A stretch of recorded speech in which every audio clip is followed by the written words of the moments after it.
مردہ پرندے تھے، سارے بولو تو صحیح، مردہ پرندے تھے۔ اب مجھے بتائیں اللہ تو شرک کو پسند ہی نہیں کرتا۔ اللہ کہتا ہے ان الشرک لظلم عظیم، ان اللہ لا یغفر ان یشرک بہ ویغفر ما دون ذلک لمن یشاء۔ اللہ تو شرک کو پسند ہی نہیں کرتا، تو شرک کا حکم کیسے دے سکتا ہے؟ تو اللہ تعالیٰ نے خود کہا ان پرندوں کو پکارو، تو اس سے پتہ یہ چلتا ہے کہ غیر اللہ کو پکارنے سے شرک نہیں ہوتا۔ دیکھو نا، یا ایھا الدی کہا، وہ مردہ تھے، یا ایھا الدی کہا، یا ایھا النصر کہا۔ تو جب مردوں کو پرندے ہوں انہیں یا کہہ کے پکارا جائے تو شرک نہیں ہوتا، تو ہم یا رسول اللہ کہیں تو شرک کیسے ہو سکتا ہے؟ ہم انبیاء کو پکارے تو شرک کیسے ہو سکتا ہے؟ اولیاء کو پکارے تو شرک کیسے ہو سکتا ہے؟ شہداء کو پکارے تو شرک کیسے ہو سکتا ہے؟ تو سمجھیے کہ خود اللہ تعالیٰ نے کہا یہ امر کا صیغہ ہے، فرمایا فَدْعُوهُ، پھر ان کو پکارنا ہے تم نے۔ اب پھر کیا ہوا؟ کہتے ہیں جب پکارا گیا، اب جس پرندے کا جز جہاں پر بھی تھا وہاں سے ہو کے وہ اس جگہ پہ آ رہا، یعنی کبوتر ہے نا، کبوتر کی اعضاء کبوتر کی طرف آ رہے، اب مور ہے مور کے اعضاء اس کی طرف آ رہے، اب گدھ ہے تو اس کے اعضاء اس کی طرف آ رہے۔ جب آئے بالکل پرندے بن گئے، اور حضرت ابراہیم خلیل اللہ علیہ السلام نے بلایا، پھر ان کے پاس آئے، پھر آ کے وہ اپنے مخصوص لہجے کے اندر گنگنانے لگے، زمین سے دانہ جو ہے وہ چگنے لگے۔ یہ سارا واقعہ قرآن مجید کے اندر بیان کیا گیا، اس لیے میں نے تھوڑی سی تفسیر بیان کی ہے تاکہ قرآن اگر بندہ پڑھے نا تفسیر کے ساتھ، اور تفسیر بھی وہ جو واقعی کسی عشق والے نے لکھی ہے، پھر لطف آتا ہے۔ اب 4 پرندوں کو ذبح کیا گیا، نمبر 1 مرغ، نمبر 2 کبوتر، نمبر 3 گدھ، نمبر 4 مور۔ اب انہی 4 کو کیوں ذبح کیا گیا؟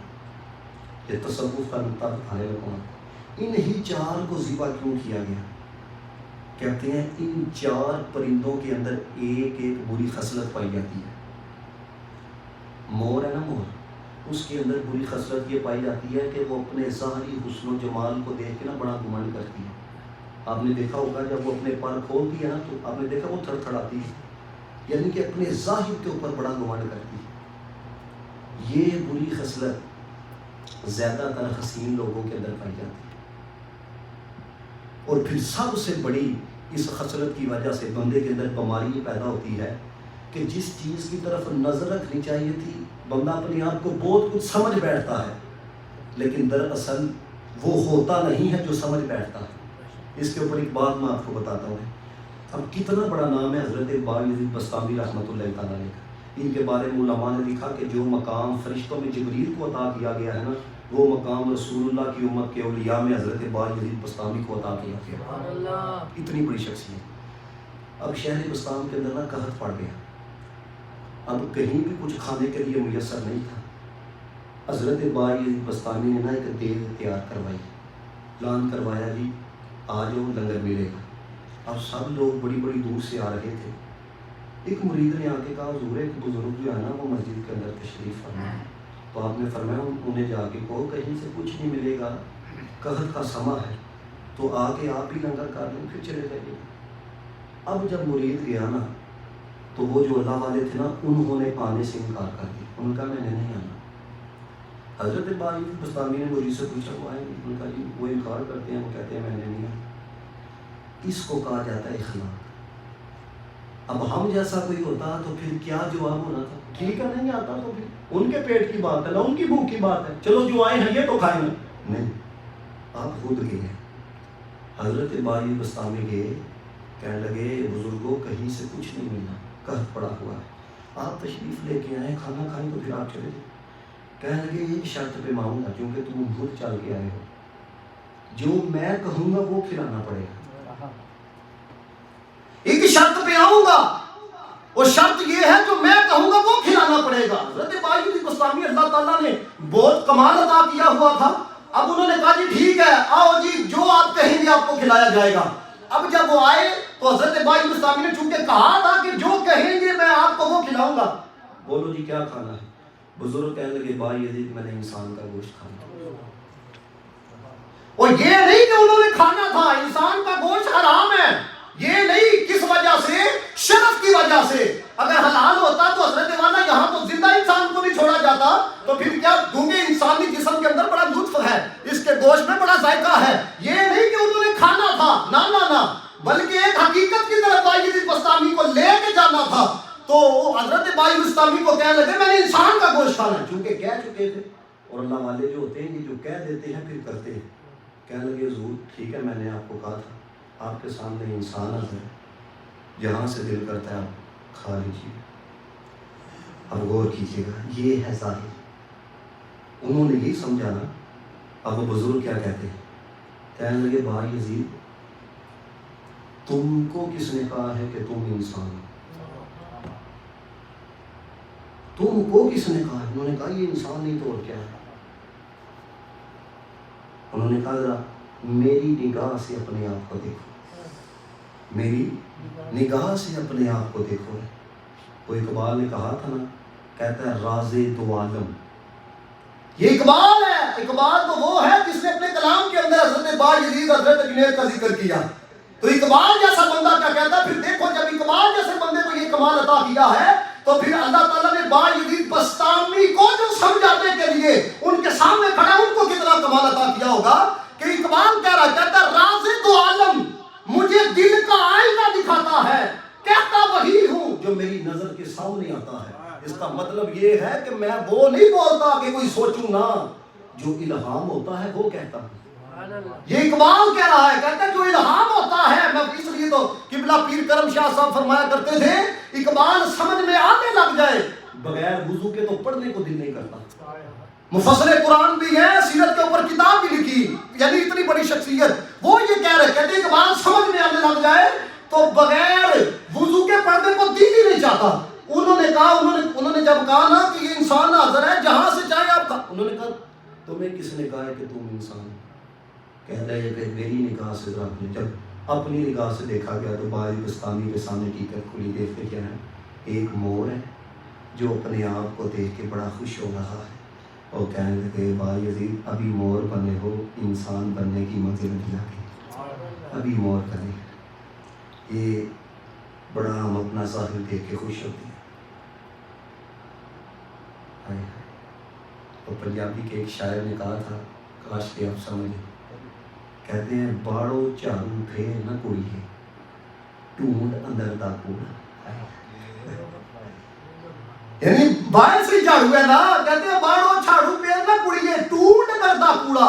تو انہوں نے یہ حقیقت ان کے سامنے کھولی ہے. اس لیے والے بڑے کہہ کے گئے تھے فرشتوں سے بہتر ہے انسان بننا، لیکن اس میں لگتی ہے ذرا محنت. اور یہ بات یاد رکھیے گا، سب سے بڑی بیماری اس وقت بندے کے اندر پیدا ہوتی ہے جب بندہ یہ سمجھتا ہے کہ میں کچھ ہوں. میں نے اپنی زندگی کے اندر نا جن سیدزادے کی میں بات کرنے لگا ہوں، سید کریم الحسن شاہ صاحب دامت برکاتہ کو، اپنی زندگی کے اندر اتنا نیک سید میں نے نہیں دیکھا. اپنی زندگی کے بڑے بڑے نیک ہوں گے، صداقت کو اللہ تعالیٰ بڑا قرب عطا کر، اپنی زندگی میں نہیں دیکھا. ایک دن میں ان کے پاس بیٹھا تھا تو مجھے انہوں نے ایک بات کہی ہے. کہنے لگے قاری صاحب ایک گل یاد رکھیں، پنجابی میں انہوں نے کہا، کہنے لگے ایک بات یاد رکھنا، جس سطح تے بھی چلے گا اپنے آپ کو کچھ سمجھ لینا. کیونکہ جب بندہ اپنے آپ کو کچھ سمجھ لیتا ہے نا، جنید بغدادی رحمۃ اللہ تعالیٰ علیہ کا مرید تھا نا، اس نے اپنے آپ کو کچھ سمجھ لیا. اس نے کہا یہ بھی پینا تو میں بھی پی. اس نے آنا ہی چھوڑ دیا. اب یہ بڑے لوگ تھے، پوچھا کرتے تھے یار فلاں نہیں آتا. وہ ایک دن پوچھا کہ وہ فلاں نہیں آتا، وہ کسی نے جواب نہیں دیا. آپ سمجھے بیمار ہو گئے، کسی تکلیف میں اس کی گاڑی چلے گئی. تو آپ نے کہا تو اب آتا کیوں نہیں؟ اس نے کہا میں خود بڑے مقام پہ فائز ہوں. کہنے لگا کس مقام پہ تو فائز؟ کہنے لگا رات کو خواب کے اندر فرشتے آتے ہیں، بڑی اچھی سواری لے کے آتے ہیں، میں تو جنت کی سیریں کرتا ہوں، اب مجھے کیا ضرورت ہے آپ کے پاس آنے کی؟ کہنے لگے اچھا اب جب رات کو وہ آئے تو جب جنت کے اندر جا رہا ہو نا تو لا حول ولا قوت الا باللہ تم پڑھ دینا. اب اس نے رات کو جب سویا خواب دیکھا، وہ جب داخل ہونے لگا جس کو وہ جنت سمجھ رہا تھا، جب اس نے پڑھا نا لا حول ولا قوت، تو پھر جب آنکھ کھلی تو دیکھتا کیا ہے، وہ جسے جنت سمجھ رہا تھا وہ کوڑا بنا ہوا تھا. کیا بنا ہوا تھا؟ کوڑا. اب وہ جو دو آتے تھے اور لے کے چلے جاتے تھے، وہ بھاگتے ہوئے نظر آ رہے ہیں. اس نے کہا تم کدھر جا رہے ہو؟ اس نے کہا یہ جو تم نے لا حول ولا قوت الا باللہ پڑھا ہے نا، اس کی وجہ سے ہم پر اثر ہوا ہے تو ہم جا رہے ہیں. ہم شیطان کے مختلف روپ ہیں. چونکہ تم حضرت جنید بغدادی کے پاس مستقل جانے لگے تھے، تمہیں رب کا قرب نصیب ہونے لگا تھا، رب کا قرب نصیب ہو رہا تھا، اور ہم نے ایک چال چلی اس سے دور کرنے کے لیے. نہ تم جاؤ نہ تمہیں قرب نصیب ہو. وجہ کیا بنی دوری کی؟ اپنے آپ کو کچھ سمجھ لیا. یہی بات ہے. حضرت عائشہ صدیقہ رضی اللہ تعالی عنہ کا میں نے قول پڑھا. آپ فرماتی ہیں کہ گناہ گار وہ ہے جو اپنے آپ کو نیک سمجھنے لگ جاتا ہے. سمجھیں کہ نہیں؟ اس لیے ابھی باتیں میں بہت کر سکتا تھا، لیکن پھر اب دوسرا پرندہ کیا ہے؟ کبوتر. اس کے اندر بھی ایک بری خصلت ہوتی ہے، یہ اپنی اڑان کے اوپر بڑا غرور کرتا ہے. میں نے ایک صوفی کا جملہ پڑھا، کہتے ہیں اتنا اوپر بھی نہ چلے جاؤ کہ نیچے والے نظر ہی نہ آئے. اتنا اوپر بھی نہ چلے جاؤ کہ نیچے والے تمہیں نظر ہی نہ آئے. کیونکہ جب غرور اور تکبر آ جاتا ہے نا، اس وقت بندے کی بربادی کا اور تباہی کا سبب جو ہے. دیکھو یہ فرعون تھا، نمرود تھا، یہ بڑے بڑے لوگ. اب دیکھو جب تک خدائی کا انہوں نے دعویٰ کیا، لیکن جب ان کے اندر غرور تکبر انتہا کو پہنچ گیا، تباہ کر دیے گئے، برباد کر دیے گئے. تو اس لیے کبھی بھی یاد رکھنا، نہ کبھی نمازوں پہ غرور کرنا، نہ اپنی تلاوتوں پہ غرور کرنا، نہ اپنے سجدوں پہ غرور کرنا. اور یہ بھی بات یاد رکھنا، کوئی بندہ اگر مسجد کے اندر نہیں آتا، کبھی نہ یہ کہنا یار فلاں نہیں آتا، فلاں نہیں آتا. او بھائی ہو سکتا ہے کل تو اس کی جگہ پہ اوپر ہو، وہ تیری جگہ کے اوپر ہو. کبھی نہیں آپ نے یہ کہنا. میں یہاں تک پڑھا تھا بنی اسرائیل کے اندر نا ایک بڑا گناہ گار شخص تھا. امام غزالی نے احیاء العلوم کے اندر لکھا، کہتے ہیں انتہا درجے کا گناہ گار تھا. بس ایک دن دل کے اندر آ گیا، چلو یار میں کسی نیک کے پاس جا کے بیٹھتا ہوں، وہ فلاں بندہ بڑا نیک ہے، اس کا بڑا شہرہ تھا. اور اتنا شہرہ تھا، امام غزالی نے لکھا کہ آسمان کا بادل اس کے سر کے اوپر سایہ کیا کرتا تھا. اتنا نیک. اس نے کہا چلو اس کے پاس جاتا ہوں، ہو سکتا ہے اللہ تعالیٰ میرے پر رحم. وہ جا کے گناہ گار بندہ بیٹھا. اب اس نے دل ہی دل میں کہا، عابد نے نا، اس نے کہا یہ پرلے درجے کا گناہ گار میرے پاس آ کے بیٹھ گیا ہے. بس اتنا اس نے سمجھ لیا.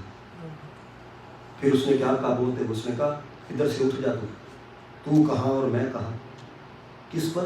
عبادت پہ ناز کرتے ہو. اللہ تعالیٰ نے اس وقت کے نبی کی طرف وحی بھیجی، فرمایا دونوں کو کہو اپنے اعمال نئے سرے سے شروع کریں. مطلب کیا ہے؟ یہ جو عابد ہے اس کے سارے عملوں کو ہم نے تباہ کر دیا ہے.